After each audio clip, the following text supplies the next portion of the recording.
दोस्तों बहुत बड़ी खबर निकल के आ रही है देश की राजधानी नई दिल्ली से, जो कि केजरीवाल से जुड़ी हुई है। आपको बता दें कि सीएम केजरीवाल ने लॉकडाउन को लेकर के दिया बड़ा बयान। कोरोना के 3500 से ज़्यादा केस आने पर बोले ये चौथी लहर है। दोस्तों आपको अगर विस्तार से इस खबर को बताएं तो कोरोना के बढ़ते मामलों के बीच दिल्ली के मुख्यमंत्री अरविंद केजरीवाल ने आज समीक्षा बैठक की और साथ ही इस बैठक के बाद मुख्यमंत्री अरविंद केजरीवाल ने कहा कि देश के लिए कोरोना की यह दूसरी वेव हो सकती है, लेकिन यह दिल्ली के लिए चौथी वेव लहर है। साथ ही उन्होंने कहा कि आज राष्ट्रीय राजधानी में 3594 केस आए हैं और साथ ही 16 मार्च को लगभग 425 केस थे। उन्होंने कहा कि कोरोना के केस तेजी से बढ़ रहे हैं और ये चिंता की बात है। सरकार की नज़र बनी हुई है, जो भी उचित कदम उठाने की ज़रूरत होगी वो हम उठा रहे हैं। लॉकडाउन का कोई भी विचार नहीं है, भविष्य में अगर ज़रूरत हुई तो बातचीत के बाद ही यह फैसला लिया जाएगा। सीएम केजरीवाल ने कहा कि कोरोना के केस तेजी से बढ़ रहे हैं, हालांकि ये वेव पिछली वेव से कम खतरनाक है। कोरोना से कम मौतें भी हो रही हैं और साथ ही उन्होंने कहा कि टेस्ट ट्रेसिंग और साथ ही आइसोलेशन का काम बहुत ही तेज़ी से किया जा सकता है और साथ ही किया भी जा रहा है। आम लोगों की भागीदारी जरूरी है। अनुरोध है कि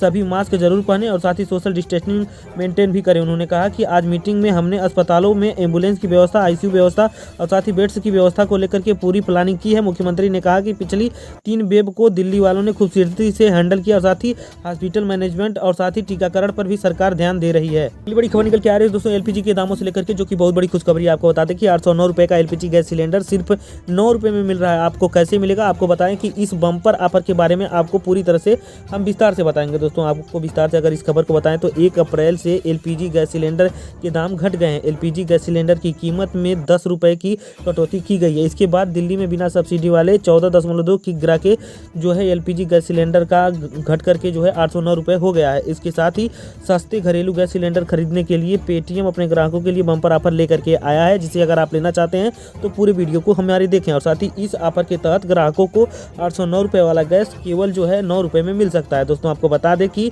ये ऑफर क्या है, पूरी तरह से इसको आप ध्यान से समझें। पेटीएम के कैशबैक ऑफर की शुरुआत की है और साथ ही इस कैशबैक ऑफर के तहत अगर कोई भी ग्राहक गैस सिलेंडर बुक करता है तो उसे 800 रुपये तक का कैशबैक मिल सकता है अप टू के माध्यम से। और साथ ही आपको बता दें कि पेटीएम का यह ऑफर 30 अप्रैल 2021 तक के लिए है और साथ ही यानी कि यह पूरे महीने आपके पास सस्ते एलपीजी खरीदने का मौका है। और साथ ही अगर आप इसे पाना चाहते हैं तो इसी तरह से अप्लाई करें। इस ऑफर का लाभ उठाना चाहते हैं तो आपको सबसे पहले अपने मोबाइल फ़ोन में पेटीएम ऐप को डाउनलोड करना होगा। इसके बाद अपनी गैस एजेंसी से सिलेंडर बुक करनी होगी। इसके लिए पेटीएम ऐप में शो मोर पर जाकर के क्लिक करें, फिर रिचार्ज एंड पे बिल पर क्लिक करें। इसके बाद आप बुक माई सिलेंडर पर क्लिक करें और उस विकल्प पर क्लिक करने के बाद यहाँ पर जाकर के अपने गैस प्रोवाइडर को सेलेक्ट करें। बुकिंग से पहले आपको फर्स्ट एलपीजी का प्रोमो कोड डालना होगा। बुकिंग के 24 घंटों के भीतर आपको कैशबैक का स्क्रैच कार्ड मिल जाएगा। इस स्क्रैच कार्ड को 7 दिनों के भीतर इस्तेमाल करना होगा।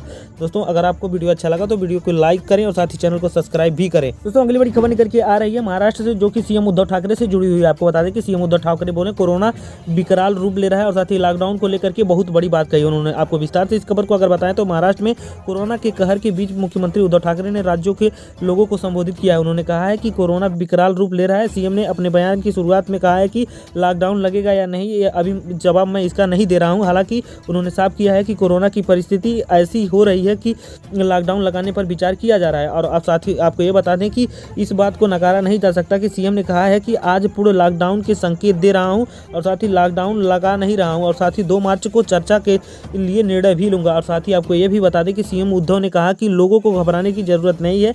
एक संभावना जताई जा रही है कि लॉकडाउन लग सकता है, इस संभावना को अभी नकारा नहीं जा सकता।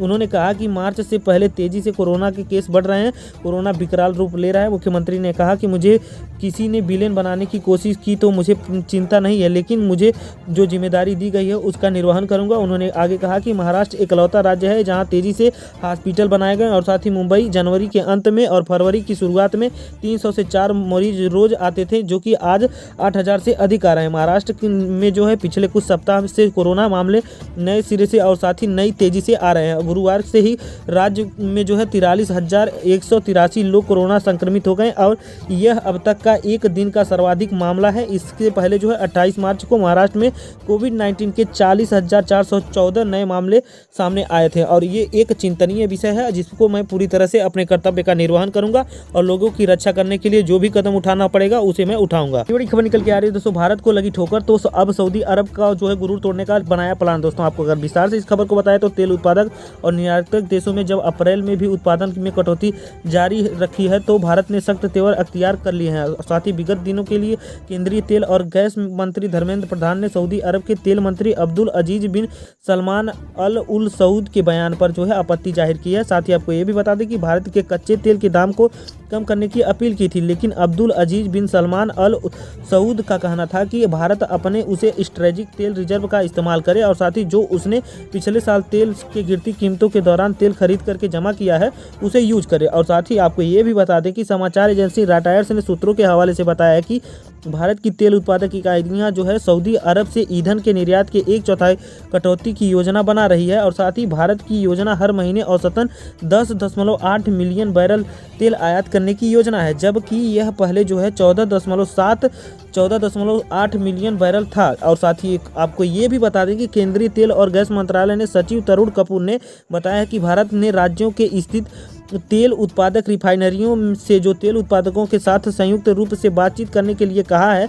ताकि बेहतर डील की जा सके। हालांकि उन्होंने सऊदी अरब के आयात में जो है कटौती की योजना का टिप्पणी करने से इनकार कर दिया है। तरुण कपूर ने कहा है कि भारत एक बड़ा बाजार है, इसलिए तेल विक्रेताओं को हमारे देश की मांग के साथ ही साथ जो है दीर्घकालिक संबंधों के कारण अछूत बनाए रखने की सचेत रहना होगा। वहाँ सऊदी अरब की सरकारी तेल कंपनी सऊदी अमारको और सऊदी ऊर्जा मंत्रालय ने इस पर टिप्पणी करने से इनकार कर दिया है। साथ ही ये भी आपको बता दें कि बहरहाल भारत की उभरती अर्थव्यवस्था के लिए तेल की बढ़ती कीमतों को खतरे में के रूप में देखने वाले धर्मेंद्र प्रधान का कहना है कि वह ओपेक के फैसले से निराश हुए हैं और भारत में ईंधन की कीमतें आसमान छू रही हैं। और साथ ही ये है कि पिछले साल कई तरह से टैक्स लादे जाने की वजह से जो है तेल के दामों के रिकॉर्ड वृद्धि दर्ज की गई है। हालांकि ओपेक अब तेल के उत्पादन बढ़ाने की बात कही है, लेकिन भारत ने जब अनुरोध किया था तो ओपेक देशों ने इसे नहीं माना था। बहुत बड़ी खबर निकल के आ रही है दोस्तों किसान आंदोलन से जुड़ी हुई, जो कि राकेश सिंह टिकैत से जुड़ी हुई है। आपको बता दें कि अलवर में राकेश टिकैत के काफिले पर हमला हो गया है, जो कि बहुत बड़ी खबर है। कार के शीशे तोड़े और शाही भी फेंकी। दोस्तों आपको विस्तार से अगर खबर बताएं तो किसान आंदोलन के अगुआ नेता राकेश सिंह टिकैत के काफिले पर शुक्रवार को राजस्थान में भीड़ ने हमला बोल दिया। और यह हमला जो है तब हुआ जब राकेश सिंह टिकैत अलवर के हरसौरा को सभा को संबोधित कर बानसूर जा रहे थे। इस बीच ततारपुर में भीड़ ने टिकैत के काफिले पर पथराव करना शुरू कर दिया। पथराव में टिकैत की कार के शीशे टूट गए। इस दौरान असामाजिक तत्वों ने टिकैत पर स्याही भी फेंकी। हालांकि इस समय रहते जो है पुलिस ने हालात पर काबू कर लिया और साथ ही सुरक्षा के घेरे में टिकैत को वहां से निकाल लिया गया।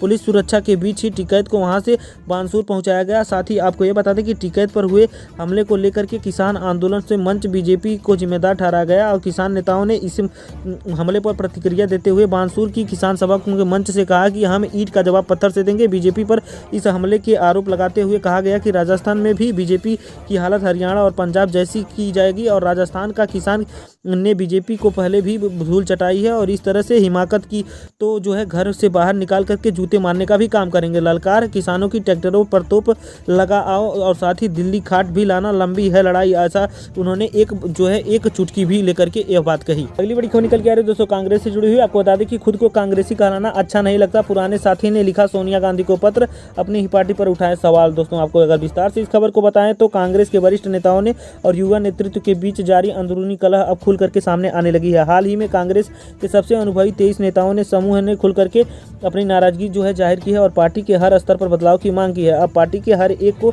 वरिष्ठ नेता रणजीत थॉमस ने अध्यक्ष सोनिया गांधी को चिट्ठी लिखी है और ईमानदार आत्मनिरीक्षण करने की जो है मांग की है। और ऑल इंडिया कांग्रेस कमेटी यानी कि AICC के सचिव रह चुके रणजीत थॉमस पार्टी ने कद्दावर नेता अहमद पटेल, साथ ही अंबिका सोनी और ऑस्कर फर्नांडिस के साथ भी काम कर चुके हैं। उन्होंने अपनी चिट्ठी में कहा है कि सोनिया गांधी को पार्टी का अध्यक्ष बने रहना चाहिए और कांग्रेस की वर्किंग कमेटी यानी कि CWC का पुनर्गठन करना चाहिए। थॉमस ने मांग की है कि CWC में अनुभवी, जानकार, राजनीतिक कुशलता और पार्टी के प्रति निष्ठा रखने वाले नेताओं को ही शामिल करना चाहिए। अगली बड़ी खबर निकल के आ रही है जम्मू कश्मीर से, जो कि बहुत बड़ी खबर है। तिरंगे का विरोध करने वाली महबूबा का झंडा उठाने वाला कोई भी नहीं है। कभी CM बनाने वाले 28 में से 18 विधायकों ने छोड़ दी अब पार्टी। आपको विस्तार से अगर इस खबर को बताएं तो कभी कश्मीर की घाटी में आर्टिकल 370 हटने के बाद हिंदुस्तानी तिरंगा ना उठाने की धमकी देने वाली महबूबा मुफ्ती आज अपने ही घर में बेगानी हो गई हैं। आपको बता दें कि महबूबा मुफ्ती की पीपुल्स डेमोक्रेटिक पार्टी का सियासी किला जो है दरक गया है और साथ ही अब यह हालत है कि किसी भी संभावित चुनाव की स्थिति में महबूबा को तमाम सीटें प्रत्याशी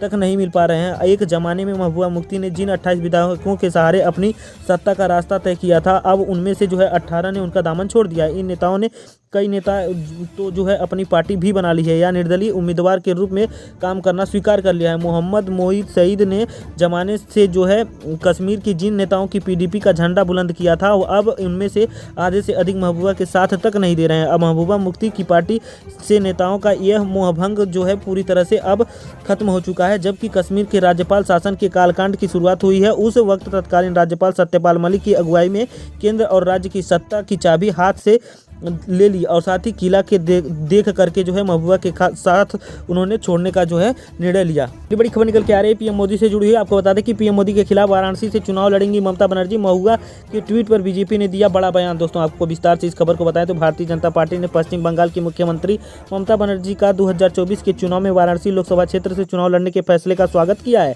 बीजेपी ने कहा है कि ममता बनर्जी को कभी भी बाहरी नहीं करार दिया जाएगा और साथ ही पार्टी ने यह बयान तृणमूल कांग्रेस यानी कि टीएमसी की सांसद महुआ मोइत्रा ने एक ट्वीट के बाद दिया है, जिसमें उन्होंने कहा था कि तृणमूल कांग्रेस जो है उनकी पार्टी के सुप्रीमो जो है वाराणसी से प्रधानमंत्री नरेंद्र मोदी को चुनौती दे सकती हैं। गुरुवार को पश्चिम बंगाल में एक चुनावी रैली को संबोधित करते हुए मोदी ने कहा था कि ममता बनर्जी पश्चिम बंगाल में से एक और निर्वाचन क्षेत्र से चुनाव लड़ सकती हैं जहां चुनाव के आखिरी चरण में मतदान होगा। तृणमूल कांग्रेस के पीएम मोदी के इस दावे को खारिज करते हुए कहा था कि ममता बनर्जी सिर्फ एक सीट यानी कि नंदीग्राम से चुनाव लड़ रही हैं, जहाँ पर बीजेपी के शुभेंदु अधिकारी के खिलाफ खड़ी हैं।